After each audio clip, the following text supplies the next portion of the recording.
Jack Bushman of Locked On Blackhawks here with 5 things you need to know about the Chicago Blackhawks ahead of the 2022-2023 NHL season.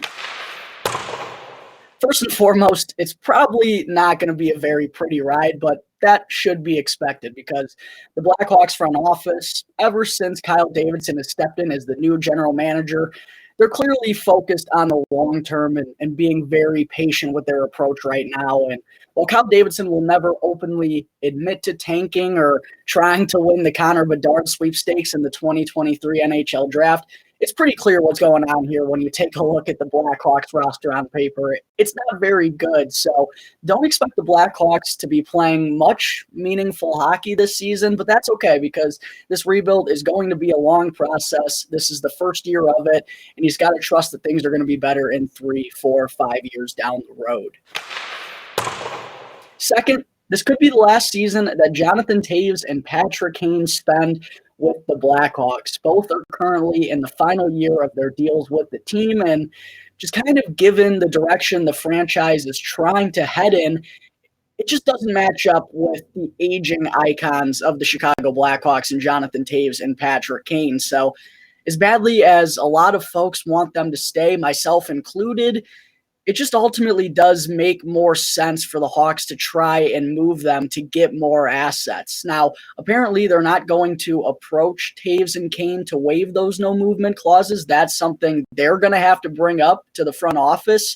But that's certainly a storyline to keep an eye on throughout the entire season and to find out whether or not this will, in fact, be the last year that Jonathan Toews and Patrick Kane spend with the Chicago Blackhawks.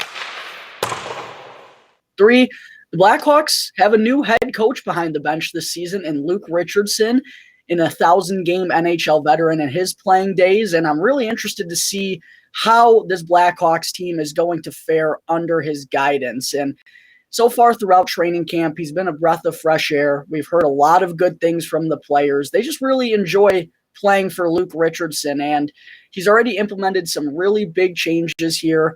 He switched over from man-to-man defense to box and one. The Blackhawks will be going back to his zone defense. He's also made some changes, some much-needed changes to the Blackhawks penalty kill as well. And so far, it's just really clear he's a lot different than former head coach Jeremy Colleton. For better or for worse, that's to be determined, but I'm really interested to see how this group is going to react to Luke Richardson and the changes that he's implemented here in Chicago. And based on how this first season goes, I think it's going to tell us a lot about whether or not we have the right coach here in Chicago now going forward in this rebuild.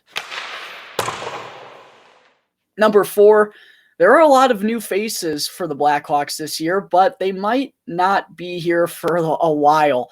The Blackhawks' 3 most noteworthy additions in the offseason were Andreas Athanasiou, Max Domi, and Colin Blackwell. But all 3 players, they're not exactly young at this point of their career, and they're already established NHL players. And with the Blackhawks having traded Alex DeBrincat this past summer, a 24-year-old, 25-year-old, 40-goal scorer, if he's not part of the plans moving forward, it's hard to imagine how any of these 3 players who are older than DeBrincat are going to fit in with the rebuild. And the name of the game right now for the Blackhawks is acquiring as many future assets as possible, whether that's young players or draft capital. And a way for them to do that this year would be by trading Athanasiou, Domi, and Blackwell.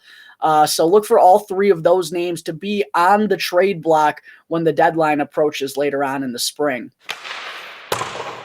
Last but certainly not least, I know a lot of folks may not necessarily care about minor league hockey, but considering how many young prospects the Blackhawks have in Rockford this year, the Ice Hogs and how they fare as a whole this season, I think, is very important to the Blackhawks rebuild because, again, looking at the NHL roster and who the Blackhawks have up in the NHL already, not many of them are still going to be here in 3, 4, 5 years. But down in Rockford with the Ice Hogs, the front office is hoping that a good chunk of that roster will be difference makers for the Blackhawks down the road. And I know it's kind of sad, but the Rockford Ice Hogs having a solid season would be a win for the Chicago Blackhawks in the first year of their rebuild.